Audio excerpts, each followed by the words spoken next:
बिस्मिल्लाहिर्रहमानिर्रहीम। अस्सलाम वालेकुम नाज़रीन, इरफान हाशमी आपको अपने इस शो में लंदन से खुश आमदीद कहता हूँ। व्यूअर्स, अफ़वाज पाकिस्तान ये पहला मौका नहीं है कि जब इन्हें हरफ तनकीद का सामना करना पड़ा हो। दुश्मन सरहद के पार हो या सरहद के इस पार हो, अफ़वाज पाकिस्तान को तनकीद करता है। जब दुश्मन सरहद के पार होता है तो वो बंदूक से हमला करता है, और जब सरहद के इस पार हो यानी हमारी अपनी सफ़ों में हो तो लफ्ज़ों की गोलाबारी की जाती है, नफ़रत का बीज बोया जाता है। और ये काली भेड़ें पाकिस्तान के मीडिया में भी मौजूद हैं, पाकिस्तान के सियासतदानों की शक्लों में भी मौजूद हैं, पाकिस्तान के हुक्मरानों की शक्लों में मौजूद हैं। और अब वो लोग जो कहते हैं कि नवाज शरीफ को क्यों वतन से जाने दिया, जेल में गलने सड़ने देना था, सज़ा काटते रहते, और यही सही था इस मुल्क के लिए एक ऐसे शख्स को आज़ाद कर दिया जो दयार गैर में बैठकर पाकिस्तान की अफवाज के ख़िलाफ़ बात करता है, पाकिस्तान के इदारों के ख़िलाफ़ बात करता है और बगावत का बीज बो रहा है दयार गैर में बैठकर। उन सब के लिए सिर्फ एक बात मैं कहूँगा कि अच्छा हुआ नवाज शरीफ पाकिस्तान में मौजूद नहीं, नवाज शरीफ बरतानिया में है। और नवाज शरीफ साहब का जो फेस मास्क था, जो उन्होंने इतने अरसे से पाकिस्तान की मोहब्बत का अपने चेहरे पर सजाया हुआ था, आज वो गिर गया है। और ये पहली दफ़ा नहीं गिरा बल्कि कई मरतबा गिरा है। जब जब उन्होंने अफवाज पाकिस्तान के ख़िलाफ़ बात की है और दुनिया के सामने एक झूठा बयानिया चलाने की कोशिश की, दुनिया के सामने नवाज शरीफ की असल हकीकत और असल चेहरा सामने आ गया। व्यूअर्स, आज दुश्मन ने एक नया सबक पढ़ाया है कि अगर तुमने किसी चीज को तबाह करना हो तो उसकी सबसे बड़ी ताकत पर हमला करो, उसे कमजोर कर दो। अगर मुसलमानों को कमजोर करना है तो इनके ईमान पर हमला करो, इनके अखलाक को तबाह कर दो, मुसलमान खुद ब खुद कमजोर हो जाएंगे। और अगर पाकिस्तान को कमजोर करना है तो अफवाज पाकिस्तान पर हमला करो। जब ये सरहदों पर हमला करते हैं तो इनका टाकरा अफवाज पाकिस्तान से होता है। लाखों माओं के बेटे सरहदों पर खड़े होकर अपनी जानों का नजराना पेश करते हैं और इस आज़ादी की हिफाजत करते हैं जो 72 बरसों से हम इस मुल्क के अंदर मना रहे हैं, आज़ाद फ़ज़ाओं में ज़िंदगी गुजार रहे हैं। और जब इनका बस सरहदों पर नहीं चलता तो कुलभूषण जैसे बोनों की तलाश करते हैं, इन्हें वतन अजीज़ में उतारते हैं, हमले करते हैं, कमज़ोर करने की कोशिश करते हैं। और अफ़गानिस्तान की सरजमीन को भी इसीलिए इस्तेमाल किया जाता है। और जब यहाँ पर भी बस नहीं चलता तो फिर इन्हें सियासतदानों की तलाश होती है जो इनका अलाकार बन सके, जिनके बिजनेसेस इनके साथ चल सके, जिनके मकासद एक हों। और इन जब मकासद एक हो जाते हैं तो मंजिल भी एक हो जाती है। और मंजिल जब अपने इक़्तिदार के लिए हो और वतन अजीज़ से दूर हो तो यकीनन रास्ते फिर जुदा जुदा होंगे। फिर नवाज शरीफ की तकरीर सुनने के बाद कम से कम मुझे कोई अफसोस नहीं हुआ, बल्कि खुशी इस बात की है कि इनके चेहरे पर जितने भी नकाब थे वो अब एक एक करके गिरना शुरू हो गए हैं। नवाज शरीफ साहब ने अपनी तकरीर के अंदर पाकिस्तान के इदारों को हमेशा वो हरफ तनकीद बनाते थे, फ़र्द वाहिद की भी बात करते थे, जर्नल्स के नाम लेते थे। और ये सिलसिला आज का नहीं है, उस दिन से उन्होंने शुरू किया जब वो हार्ले स्ट्रीट क्लिनिक की सीढ़ियों पर खड़े होकर कहा करते थे कि जीप वाले कौन हैं और हमारे इलेक्शन को किस तरह रिग किया जा रहा है, 2018 के इलेक्शन में क्या कुछ हुआ, कैसे हुआ, ये बार बार वो एक गिरदान कौम के सामने रखते रहे हैं। लेकिन अब मामला ये है कि अपनी इस तकरीर के अंदर उन्होंने एक ऐसी डिवीजन कर दी है जिसके बाद कोई वापसी का रास्ता नहीं है। हमें याद रखना होगा, बीइंग अ पाकिस्तानी कुछ रेड लाइंस होती हैं जिन्हें आप किसी सूरत भी क्रॉस नहीं करते। ये उन दिनों की बात है व्यूअर्स, जब मैं दुनिया टेलीविजन में था और हमें जो एडिटर्स की जो लाइन होती थी और ये कहा जाता था डिस्कशंस के अंदर कि जनाब आपको ऐसे पैकेजेस बनाने हैं जिसमें पता चले कि आर्मी क्या कर रही है, आपको ऐसी लाइंस देनी है जिसमें पता चले कि कहाँ कहाँ पर आर्मी का हाथ है, वगैरह वगैरह। तो सब भी हमारी कन्फ्रंटेशंस होती थी कि जनाब हम ये कम से कम नहीं कर सकते, क्योंकि फ़ौज है तो पाकिस्तान है। अगर फ़ौज जो आपके मुल्क की ताकत है, जो सरहदों पर खड़े होकर लड़ रही है, अगर आप उसके खिलाफ बोलना शुरू कर देंगे और अपनी एडिटोरियल पॉलिसी का रुख उस तरफ कर देंगे, यानी anti state, anti army policies और एडिटोरियल पॉलिसीज आप चलाएंगे तो उससे पाकिस्तान का कोई फायदा नहीं होगा बल्कि नुकसान होगा। और ये तासुर भी बहुत आम था। ये उन दिनों की बात है जब पाकिस्तान में मुस्लिम लीग नून की हुकूमत थी कि हमने किसी ना किसी तरह अफवाज पाकिस्तान को पंजाब पुलिस बनाकर छोड़ना है, क्योंकि जो ताने बाने थे, जो मोहब्बत थी, जो प्यार की पींगे थी, जो सरहद पार चलती थी, चढ़ाई जाती थी, उसका असर किसी न किसी तरह अखबारात के अंदर भी और मीडिया के अंदर भी फैलाने की कोशिश की गई। अब जब आप रेड लाइंस क्रॉस करेंगे, उन ताकतों पर हमला करेंगे जो स्ट्रेंथ हैं आपके वतन की, पाकिस्तान का सर्वाइवल नहीं हो सकता। और ये दुश्मन की पॉलिसी है जो सियासतदानों ने अपनाई। नवाज शरीफ साहब ने आज तो कमाल ही कर दिया। कमाल इसलिए कर दिया कि इसके बाद आपको किसी दलील की जरूरत नहीं होगी, किसी इरफान हाशमी की जरूरत नहीं होगी, किसी और ऐसे मीडिया के सहाफ़ी की जरूरत नहीं होगी कि जो आपके सामने बैठकर लंबी लंबी तकरीरें करे और किसी शख्स के किरदार को आपके सामने रखे, क्योंकि इन्होंने खुद ही आपके सामने अपनी हकीकत बयान कर दी। वो ये कहते हैं कि 22 करोड़ आवाम एक तरफ, 22 करोड़ आवाम में से 21 करोड़ आवाम गरीब है और कुछ चंद लाख लोग ऐसे हैं जो वतन अजीज पर काबिज हैं। व्यूअर्स, अपने दिल पर हाथ रखकर ये सवाल अपने आप से पूछें। नवाज शरीफ साहब कहते हैं कि रोटी का नवाला भी छीना जा रहा है, इलाज के लिए पैसे नहीं हैं, जदादें गिरवी रखकर इलाज करवाया जाता है, सरकारी खजानों के मुंह खोल दिए जाते हैं जब इनकी अपने इलाज की बात आती है। ये पाकिस्तान पर काबिज हैं, ये चंद लाख लोग। पाकिस्तान क्या इस तबके के लिए बनाया गया था? ये वतन है तुम्हारा और हम हैं खामखा। मैं अक्सर ये सुनता हूँ। ये नवाज शरीफ साहब के अल्फाज हैं। आप खुद इस बात का फैसला करें कि पाकिस्तान के जो हालात हैं इसका जिम्मेदार पाकिस्तान का सियासतदान है या फिर पाकिस्तान की अफवाज। पाकिस्तान के सियासतदानों ने इस वतन को क्या दिया है मासवाए करप्शन के? आप पाकिस्तान पीपल्स पार्टी को उठाकर देखें तो आपको कोई एक शख्स नहीं मिलेगा, यानी कोई एक सियासतदान नहीं मिलेगा जिस पर करप्शन का इल्जाम ना हो।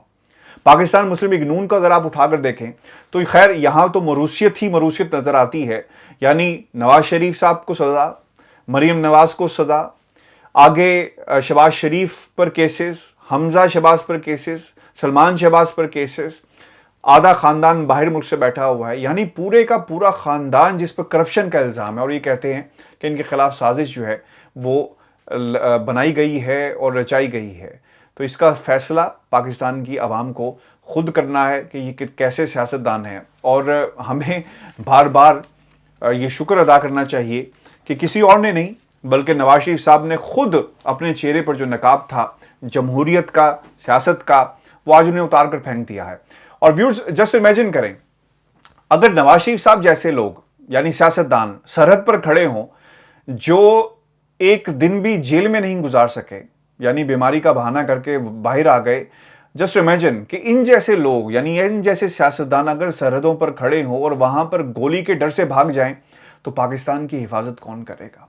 जो कुछ अशरफ गनी ने अफगान कौम के साथ किया वही कुछ नवाज शरीफ साहब आज पाकिस्तान के साथ कर रहे हैं, अपनी जमात के साथ कर रहे हैं। अगर इनमें दम खम होता इनके बयानिए में और जो नारा इन्होंने सिविल बालादस्ती का लगाया था, अगर उसमें जान होती, कुछ सच्चाई होती तो ये जेल में रहकर उस बयानी के हवाले से लड़ते। लेकिन इन्होंने ज़रूरी समझा और इसी में अपनी खैर समझी कि किस तरह डील की जाए और पाकिस्तान से बाहर जाएं और फिर हम वहाँ बैठकर देखेंगे कि हमने इक़्तिदार में कैसे आना है और किस तरह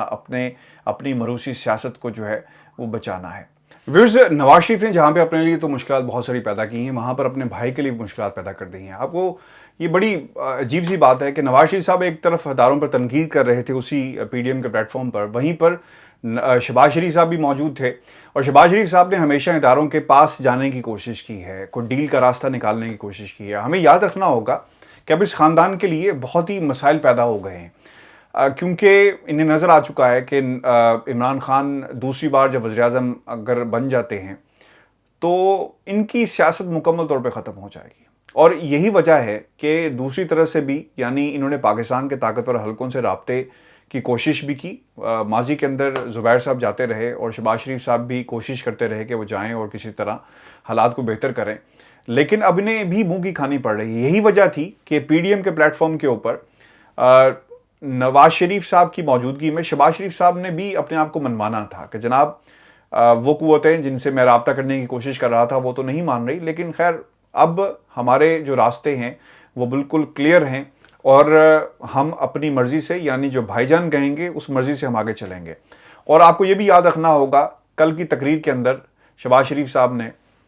اسٹیبلشمنٹ کا نام نہیں لیا، لیکن آج انہوں نے ضرور کہا کہ اگر پاکستان کی اسٹیبلشمنٹ، یعنی جتنی بھی اسٹیبلشمنٹ، جتنی بھی حکومتیں گزری ہیں، جتنی سپورٹ اس حکومت کو تھی اس سے پہلے کسی کو نہیں تھی۔ ہمیں یہ یاد رکھنا ہوگا کہ پاکستان کے ادارے اور حکومتوں کو ایک پیج پر ہونا اس لیے بھی ضروری ہے، اس سے پاکستان کی بقا ہے، یعنی ملک کو، قوم کی بقا ہے، اور اگر وہ ایک پیج پر نہیں ہوں گے تو مشکلات پیدا ہوں گی۔ اگر ماضی میں اختلافات موجود تھے کسی کے ساتھ، تو اس کی بنیادی وجہ سیاستدان خود ہوں گے، اور ایسی مشکلات اب نہیں ہیں، اور ایک پیج پر ہونے کا یہی دکھ ہے جو شہباز شریف کو بھی کھایا جا رہا ہے اور نواز شریف کو بھی کھا رہا ہے۔ اور ہمیں دھیان میں رکھنا ہے مریم نواز کی خاموشی اور جو سائلنٹ موڈ ہے یہ کیوں ہے، کیونکہ یہاں کوئی نہ کوئی کسی نہ کسی قسم کی ڈیل تاریخ گواہ ہے کہ ہوئی ہے، جب خاموشی اختیار کی گئی ہے، اور میری اطلاعات کے مطابق مریم نواز چاہتی ہیں کہ وہ کسی نہ کسی طرح پاکستان سے باہر آ جائیں، اور یہی جو ہے وہ کوشش کی جا رہی ہے۔ آج فواد چودھری صاحب کا بیان بہت ہی امپورٹنٹ تھا، اور ہماری اطلاعات کے مطابق، اور میں نے اس سے پہلے بھی متعدد بار یہ بات کہی کہ ایف آئی اے اپنا گھیرا تنگ کر رہی ہے شہباز شریف کے گرد، اور یہ بھی ممکن ہے کہ شہباز شریف کی گرفتاری ہو جائے، اور اس چیز سے بچنے کے لیے یہ صرف اور صرف پلیٹ فارم کو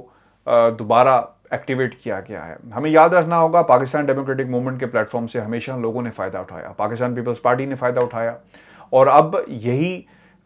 جو اسٹریٹجی ہے مسلم لیگ نون کی طرف سے شاید اپنائی جائے کہ کو فائدہ اٹھائیں اور فضل الرحمان صاحب کا کاندھا استعمال کیا جائے، اور پھر فائدہ پہنچنے کے بعد پھر فضل الرحمان صاحب کو جو ہے وہ ان سے ہاتھ ملا لیا جائے گا، کیونکہ فضل الرحمان صاحب کے پاس کھونے کے لیے کچھ نہیں ہے، لیکن ان کی مشکلات میں، شہباز شریف کی مشکلات میں اضافہ دن بدن ہو رہا ہے۔ اور میرے لیے بھی خیر بہت حیرانگی کی بات تھی